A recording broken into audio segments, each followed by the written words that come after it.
pessoal, tudo bem com vocês? Como está a sequência aí dos estudos de vocês? Mais uma vez, vamos aqui hoje falar sobre educação física e hoje o nosso tema é esporte, né? Hoje a nossa aula está destinada às turmas do 8º e do 9º ano do ensino fundamental, ok? Bom, eu preciso, pessoal, para a gente falar de esporte, a gente precisa entender os aspectos históricos, né? Como a nossa aula aqui está dividida, o que é e o que não é o esporte, como ele surge e depois as classificações do esporte, né? Primeira coisinha, o que a gente entende de esporte? E aí eu vou deixar uma coisa para vocês aqui, um macetezinho dizendo que esporte não é jogo, tá bom? Quando a gente está nas séries anteriores, no 6º, no 7º ano, a gente tem diversas atividades de jogos. Durante a nossa vida, durante a nossa infância, a gente aprende a jogar vários esportes, mas esporte não é jogo. E aí a gente vai aprender por que eu estou falando isso, ok? Então a nossa aula está dividida nos aspectos históricos do jogo e depois na classificação dos esportes. Bom, e aí eu pergunto para vocês, acham que essas imagens que estão em exibição agora, elas são esporte? Vou dar um tempinho aí para vocês pensarem, tudo bem? Pessoal, a partir dessas imagens aqui, né, que eu estou colocando para vocês pensarem se elas são esporte, eu vou dizer para vocês que dessas 4 imagens, nenhuma delas é esporte, tudo bem? Ah, professor, mas como é que não é esporte? Estou vendo ali o pessoal com bola, estou vendo a trave do gol, estou vendo a meninada se divertindo ali no campo e tal. Como é que é isso? Pessoal, isso aqui são representações, tá? Essas imagens aqui, elas trazem para a gente a noção do que é jogo, né? Então, os jogos, eles podem ter como gênese, né, como inspiração, o esporte. Então aqui a gente tem uma representação de esporte. Mas para que ele se torne esporte, é necessário que ele cumpra algumas características, algumas regras, ok?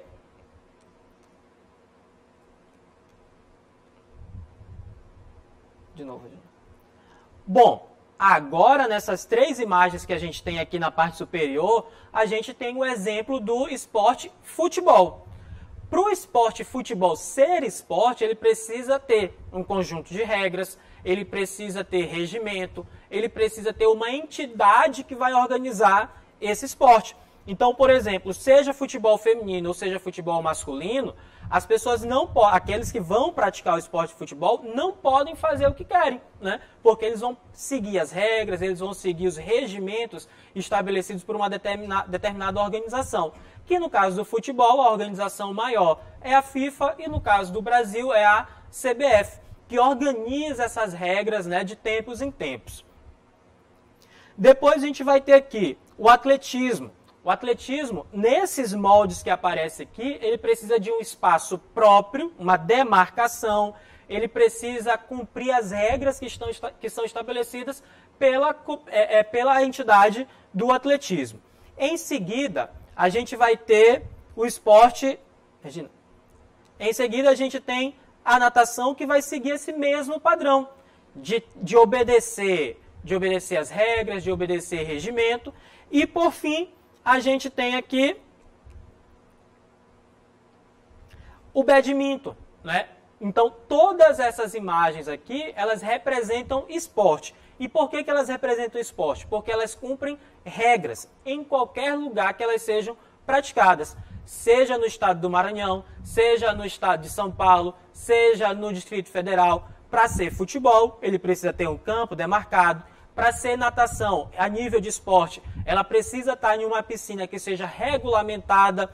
Para praticar badminton, a rede precisa estar numa altura específica. Então, eu não posso chegar, né, em um determinado espaço, colocar uma redezinha lá baixa e dizer que eu estou praticando esporte badminton, porque não vai estar cumprindo as regras do esporte, tá? Então, a partir daqui, lembrem de uma coisa, jogo não é esporte, tudo bem? Para ser esporte, eu preciso seguir essas características, eu preciso seguir essas regras, tudo bem? Seguindo aqui, pessoal, então a gente vai entender o que é esporte. a partir dos aspectos históricos. Então a gente tem duas tendências que podem explicar o surgimento do esporte. A primeira é o esporte na antiguidade. E aí, para a gente que já estudou, né, a questão das civilizações grega, civilizações romana, lá na disciplina de história a gente vê que eles têm diversas manifestações culturais, da arte até as práticas esportivas. E aí é preciso a gente entender que quando eu falo sobre práticas esportivas, eu estou falando sobre diversas práticas com características de esporte. Que no caso lá na antiguidade, essas práticas corporais, essas práticas esportivas, elas eram praticadas de formas diversas, por chineses, por egípcios, por gregos, ok? Então existe uma corrente que vai dizer que esse esporte ele surge na antiguidade pelo simples fato, pela simples questão do movimento corporal. Naquela época, da Idade Antiga, já existiam, né, algumas regras, alguns padrões que eles deveriam seguir naquele momento, ok?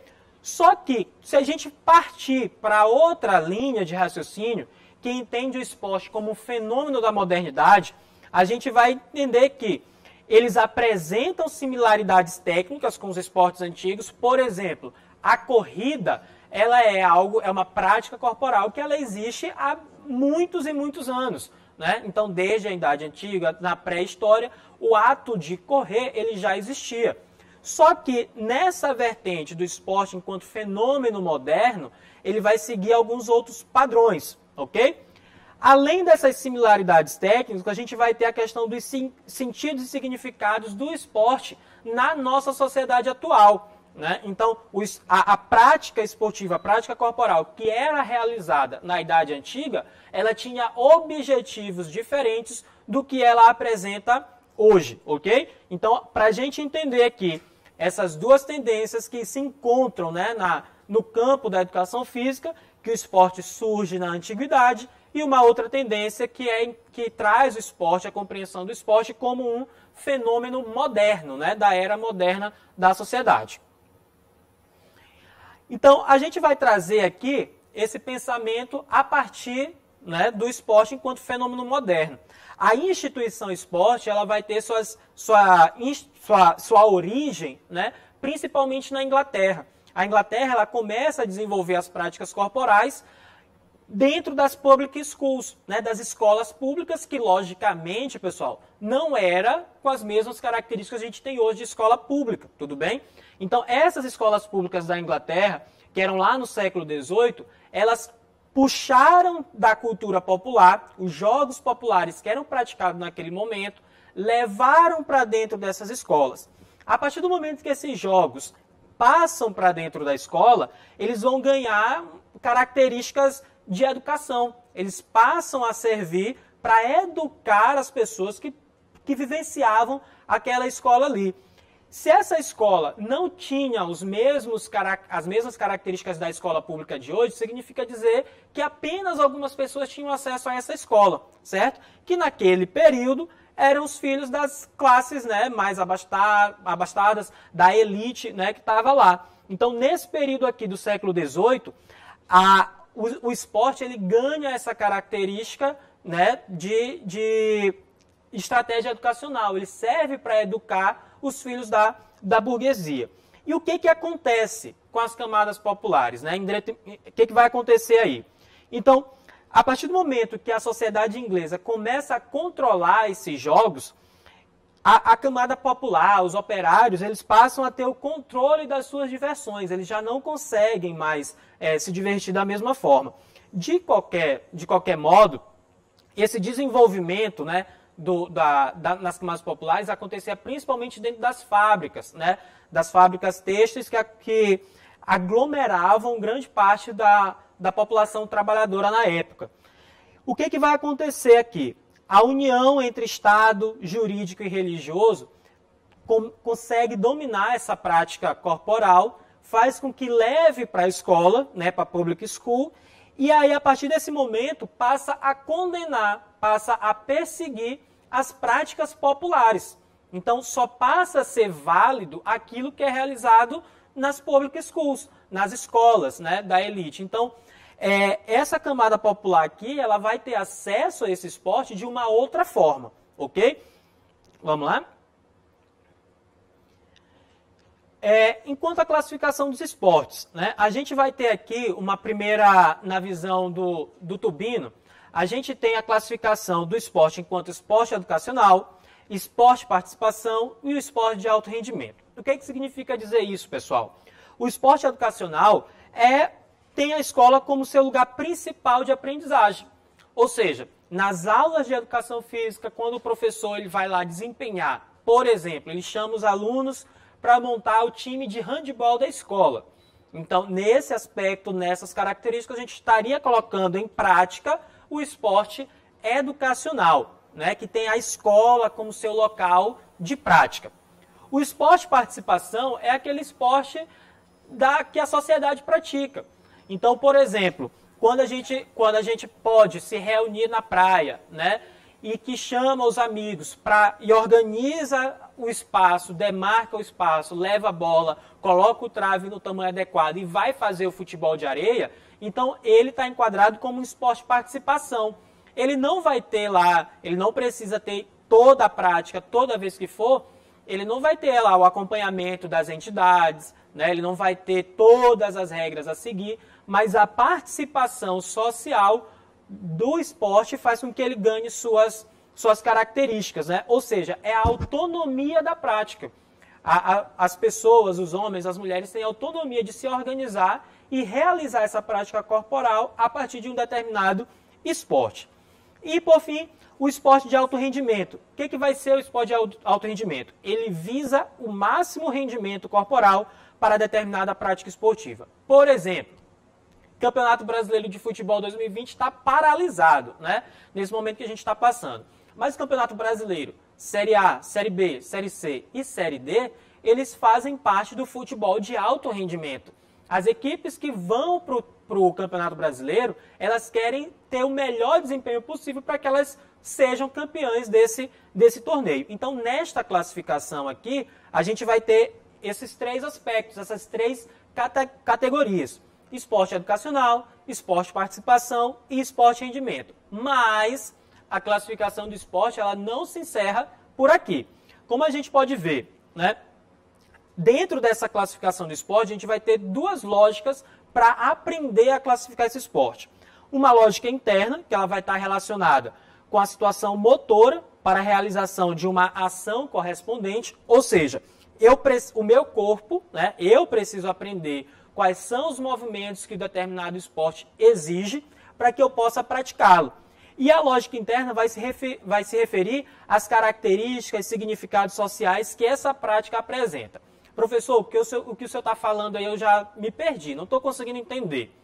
Lógica interna são os componentes técnicos do esporte, desde a parte da aprendizagem motora, até eu saber chutar a bola no futsal, até eu saber arremessar a bola no basquete. Quando eu parto para a lógica externa, é como esse esporte vai influenciar seus diversos pontos. Sociedade, como que ele vai influenciar homens, como que ele influencia crianças, mulheres, idosos e por aí vai, ok? A partir dessa lógica interna, a gente vai ter uma subdivisão dessa lógica interna. O confronto entre adversários. Esse confronto entre adversários, pessoal, eu ainda posso classificá-los, né, subdividi-los em esportes coletivos e esportes individuais, ok? Da subdivisão maior, eu tenho aqui a colaboração entre companheiros, que eu ainda posso subdividir em esportes sem interação e esportes com interação. Então, a gente vai tratar cada um desses itens aqui nessa aula. A lógica interna, né, o confronto entre adversários. Eu tenho os esportes coletivos. Quais são as características dos esportes coletivos? A formação de equipes, a colaboração de todos os membros da equipe em prol de um objetivo comum, né? Então, a gente vai ter aqui, né, a representação do vôlei, a representação do basquete. Eu preciso formar a minha equipe, né? O técnico, o professor de educação física reúne os atletas para montar a sua equipe e eles vão apresentar um confronto da minha equipe com a outra equipe.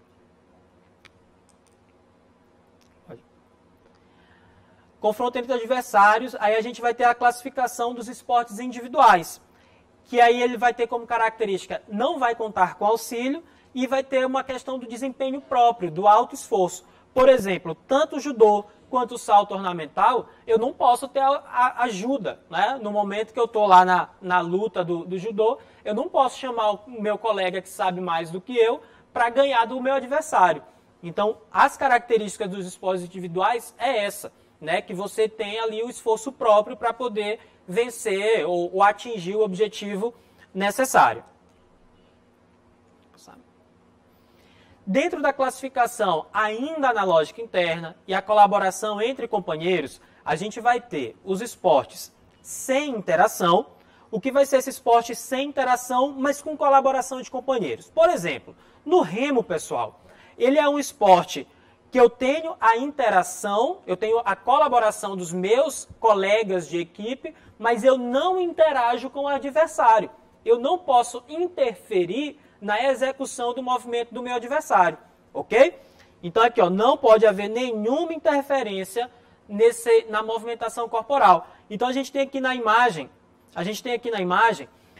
várias equipes de remo, equipes coletivas de remo, onde as equipes entre si, né, elas cooperam, né, mas elas não podem interferir. Por exemplo, nenhum atleta desse aqui pode levantar o seu remo e botar na frente do adversário ali do lado, porque isso não é permitido pelas regras do esporte. E os esportes com interação. Pode haver interferência na movimentação corporal do adversário sem que necessariamente haja contato corporal. O nosso exemplo mais básico, mais claro no Brasil é o futebol. O futebol ele é um esporte coletivo, o futebol ele é um esporte com interação com os meus companheiros, interação com os adversários. Pois, a partir do momento em que o meu adversário tem a posse de bola, o meu objetivo é roubar a posse de bola. Isso daí não tem sombra de dúvidas pra gente, né? Então, no caso do futebol, ele é um esporte coletivo que tem a interação com o adversário. Ou seja, eu posso interferir na movimentação corporal do adversário. Agora, no tênis, né? No tênis, como que acontece essa interferência se eu estou de um lado da quadra e meu adversário do outro? Essa interferência ela acontece nas jogadas que são realizadas.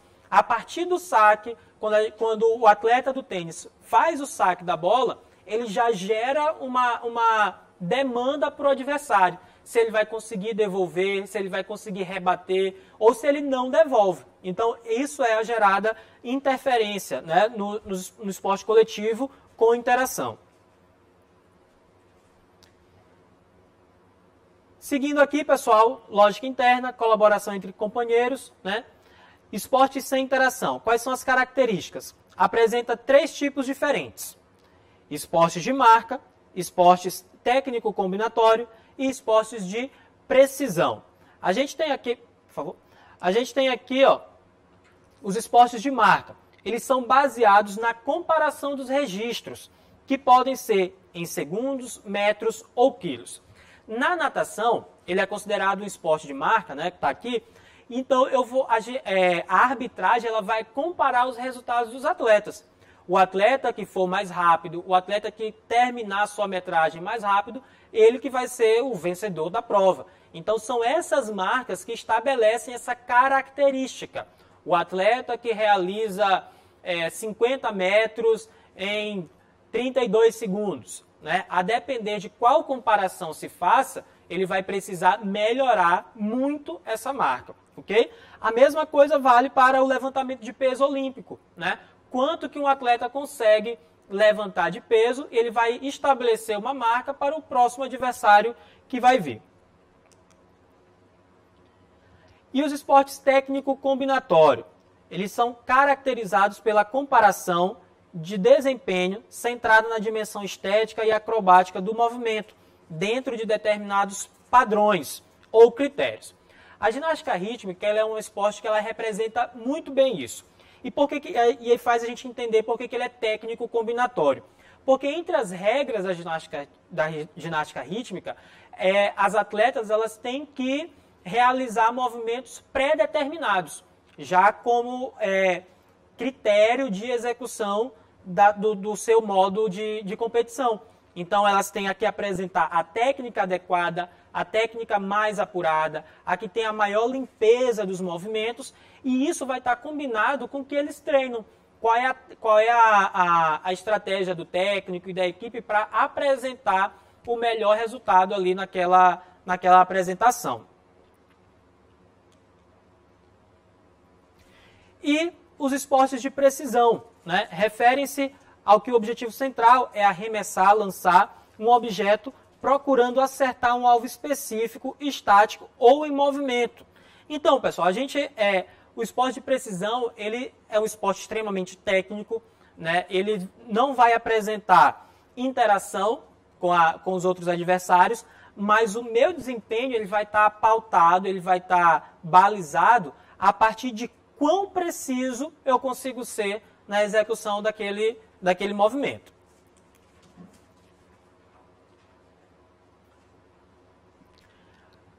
Os esportes com interação, eles podem ser classificados ainda como esportes de combate, esportes de campo e taco, esportes de rede divisória ou parede de rebote e esportes de invasão. Vale falar aqui, pessoal, que essa classificação, quando a gente fala da classificação, não quer dizer que o esporte ele esteja apenas em uma dessa classificação. Um esporte ele pode se enquadrar em várias classificações a partir de onde a gente fala, né? Ah, professor, eu quero falar do esporte com interação. Ah, eu quero falar do esporte sem interação. Ah, professor, eu posso falar do judô? Certo? Então, a gente vai ter esses detalhes aí para prestar atenção quando a gente quer falar sobre a classificação dos esportes. Bom, falando dos esportes de combate, são caracterizados como disputas em que o oponente deve ser subjugado com técnicas, táticas e estratégias de desequilíbrio, contusão, imobilização ou exclusão de um determinado espaço na combinação de ataque e defesa. Então, pessoal, os esportes de combate, se a gente lembrar do comecinho aqui da nossa aula, que lá na Idade Antiga já existiam as práticas corporais, as lutas como um todo elas já existiam, né, naquele período, até porque a gente já viu aí ao longo dos nossos estudos que a sociedade humana ela precisou, né, expandir seus territórios, expandir suas conquistas e as lutas elas eram utilizadas para isso. Então, os esportes de combate eles vão apresentar várias modalidades e elas estão enquadradas como os esportes de combate onde há interação ali entre os adversários. Por favor. Os esportes de campo e taco. Qual é o objetivo dos esportes de campo e taco? Rebater a bola o mais longe que puder para tentar percorrer o maior número de bases possível, né? Então aqui a gente vai ter os exemplos do beisebol e do cricket. Esses são esportes que não fazem tanta parte assim da cultura brasileira, né, das práticas esportivas, mas são os esportes de taco onde apresentam esses objetivos. É importante a gente deixar claro, pessoal, que a gente não pode simplesmente rechaçar ou deixar de lado algum esporte pelo fato de ele não fazer parte da nossa vivência. Não é porque o futebol ele é o esporte mais praticado no Brasil, mais difundido, que a gente não vai aprender sobre outros esportes, ok? Então, seguindo aqui, na classificação dos jogos, a gente vai ter os jogos com rede divisória ou parede de rebote. Esses jogos, como está bem claro, ele pode ser exemplificado, por exemplo, com o vôlei, com o tênis de mesa, o squash. E aí, qual é o objetivo desse esporte? Né? Arremessar, lançar ou bater a bola em direção a setores da quadra adversária em que o rival seja incapaz de devolvê-la, certo? Lembra do que a gente estava falando sobre interação e... Ai, caramba. Lembra sobre o que a gente estava falando sobre interação e interferência nos movimentos? Então, os esportes de rede, eles retratam bem isso.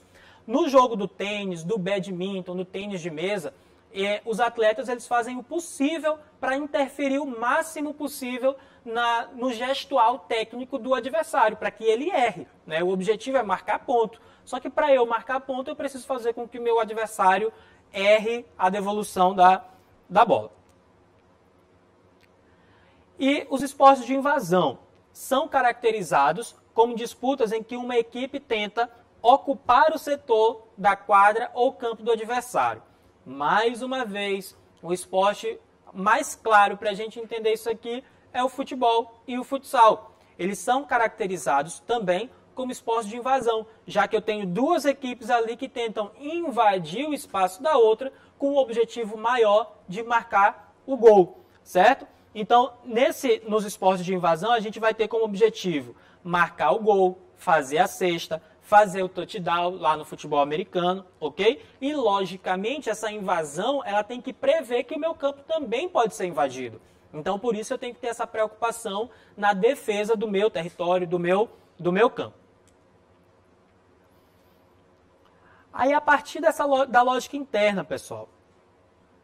A partir da lógica interna, a gente vai ter o conhecimento técnico e o conhecimento crítico. O que é esse conhecimento técnico?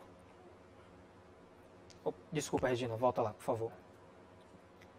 Bom, na lógica externa, o conhecimento técnico. Esse conhecimento técnico é o que eu havia falado no início da nossa aula. O professor de educação física, o técnico da modalidade, ele precisa fazer com que seus atletas aprendam a modalidade em si, né? Seja handebol, basquete, vôlei, ele precisa fazer com que eles aprendam.